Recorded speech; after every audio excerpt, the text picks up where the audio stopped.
Welcome back. Today we are talking with Andrew Ziegler on fear and loathing in the virtual office. Uh, Andrew, in the first segment, we started to touch on fears, and I'm wondering if you can expand a little bit more on that because you had a lot of good comments that we've talked about actually during the breaks. Can you elaborate on fear? Sure. So when we started to explore some of the reasons behind why either these perceptions exist, real or imagined, we really started to, ask the question. And one of those themes really started to come out because this poll wasn't answered just by, angry employees, cutting up on managers. There were a lot of leaders and managers who were responding as well and had comments to say. And a few of those things, maybe leaders fear new technology, losing their job, becoming irrelevant, fear of not being needed, or fear of other realizing maybe you don't contribute very much. And when we heard from managers, there was fear. There was fear about lack of productivity. There was fear about their managers feeling that they're failing, right? Because they couldn't get employees to come back into the office, or fear about a loss of Hmm. productivity, or, maybe people, one of those things that come out a lot is fear over employees who are doing side gigs, working two jobs, or they double dip. Are they taking advantage of us, at this point? And sure, those potential fears exist. But what I think when we talk about it and sort of bring it out, managers realize those same issues existed before the remote workplace. It doesn't necessarily it there is a little bit more opportunity for some people to take advantage, but if they were the kind of people to take advantage, they were probably going to take advantage, find ways around it and take advantage in the workplace than they would necessarily in a virtual work environment. Hmm. So I think that there is a lot of fear of the unknown, that is driving some of those perceptions around, around the dislike about virtual work. There was one, excuse me, there was one aspect of fear I thought of when you were talking earlier. And you happen to mention, the difference between management and employees or leadership and employees.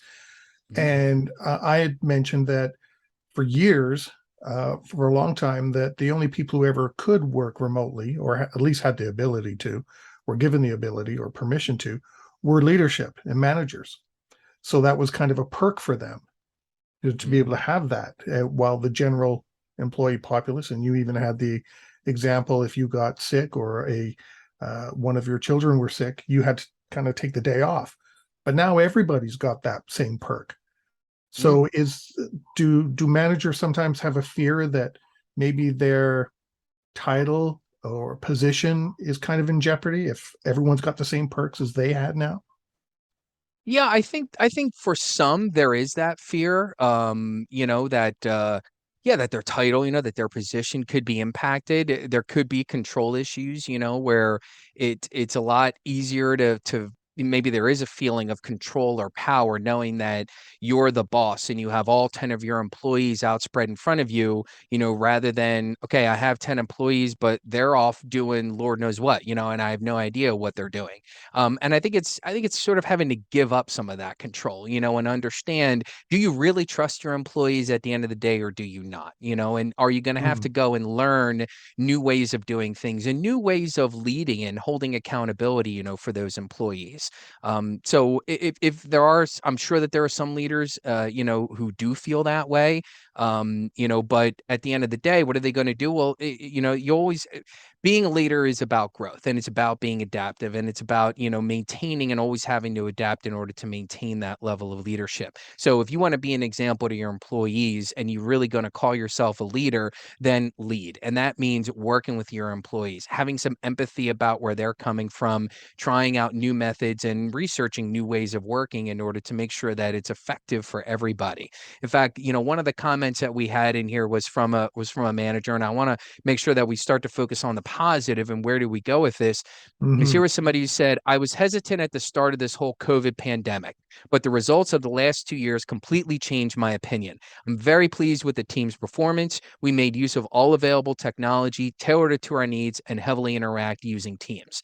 And this is an example, and I think that this is a more common story than it is, I'm doing the company's doing terrible. We're losing, we're much less effective than we were, or I've completely lost control of the company just because of the remote work. We're really not seeing a lot of those stories come out. So it's interesting to kind of see what happens. How about collaboration?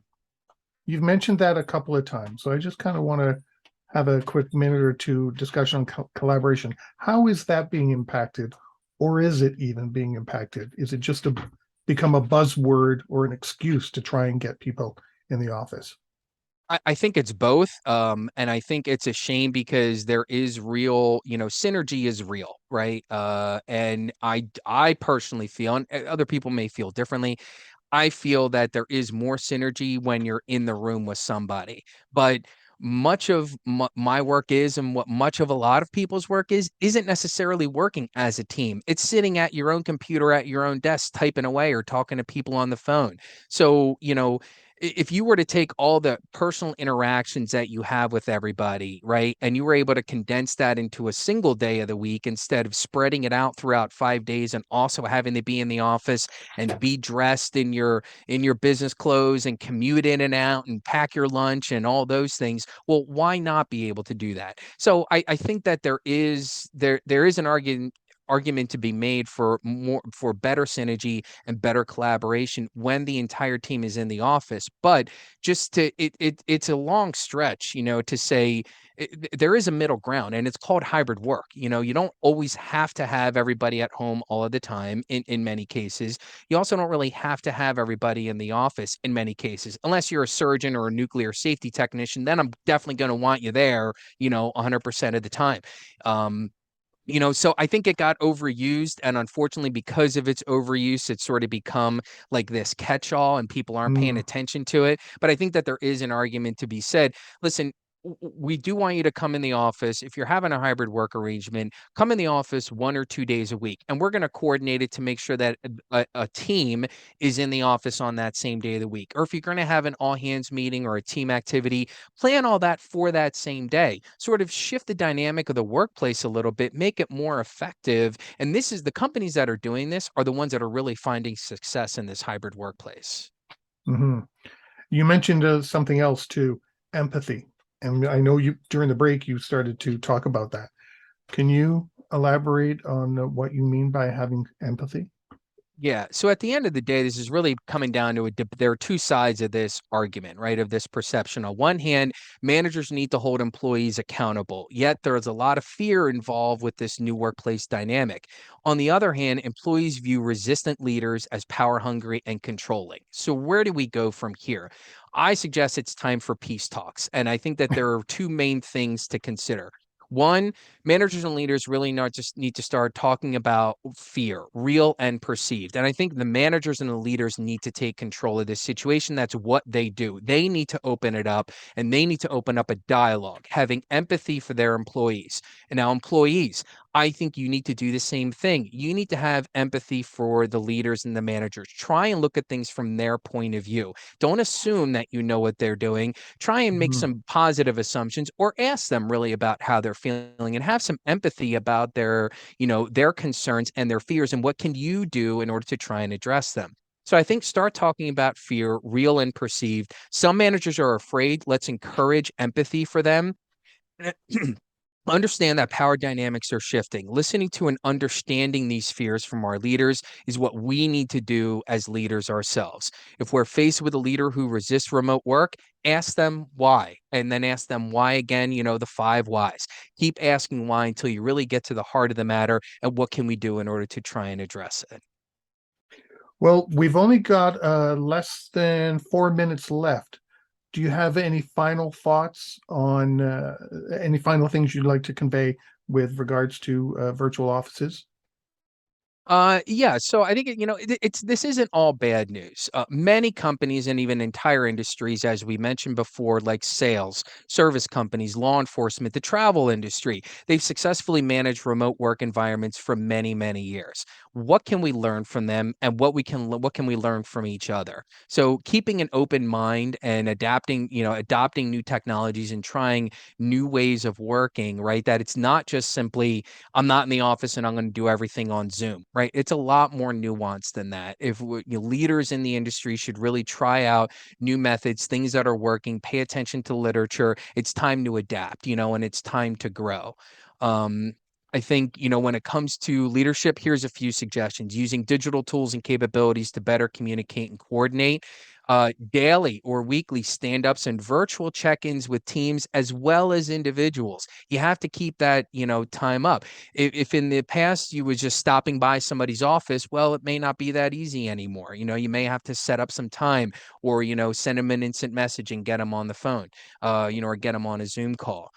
Create digital rules, formal and informal, for how the company is going to collaborate. Adapt. Make sure that your cybersecurity and your acceptable use policies are updated within the company to make sure you're not violating your own policies.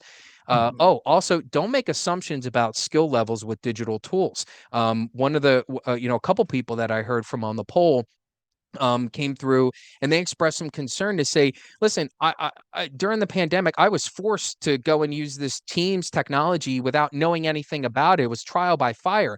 I figured it out, but I still don't know it 100% well. So even with companies, if you're going to roll out a new capability or new digital tool and totally change, the level of work, are you providing them with the right resources they need? If an employee, you're making them go and work from home, right? Do they have high speed internet? Do they even know how to reboot the router? What do we do if an employee, if they lose internet connectivity for the day? Are you going to make them take a sick day? Or are you going to make them come in the office? What are the company policies and protocols going to be? What makes sense, right? Mm. And build confidence. Ask the teams for feedback and input.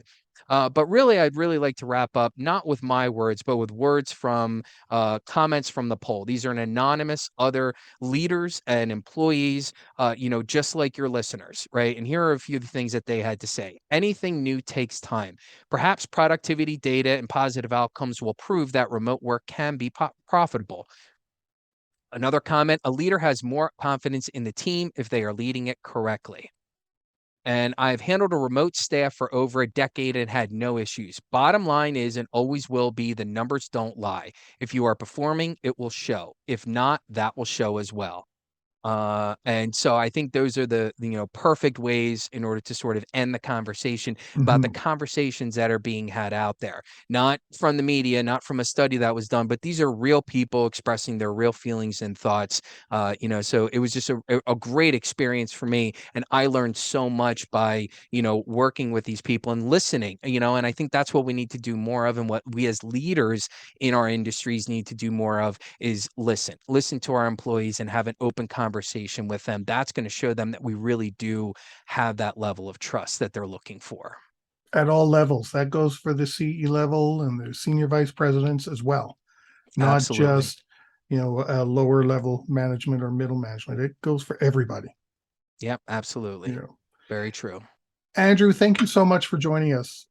This was a great chat, and I really liked some of the comments that were in the poll that you told us about, because they weren't vendor inspired, trying to Yeah. lead people in a certain direction or something. They were Hmm. real comments, as you said, real feelings that people had. So I really appreciate you sharing all of that information. I thank you very much for that. Of course. Well, thank you for the opportunity to talk about this topic and share it with your audience. It was great to have you back for your third time. Yeah. Got it right. And for anybody watching the video, or even listening on Voice America, Andrew had a couple of visits from his pet cats there a few times, Yep. making guest appearances Yep. on Yep. They're camera. popular. Hmm. So thanks again, Andrew. Really appreciate your time and expertise. And everyone listening and watching, stay prepared, everybody. If you like that video, thumbs up. If you didn't like that video, thumbs down. But leave me a message and let me know your thoughts. Of course, don't forget to subscribe. And in the meantime, stay prepared, everybody.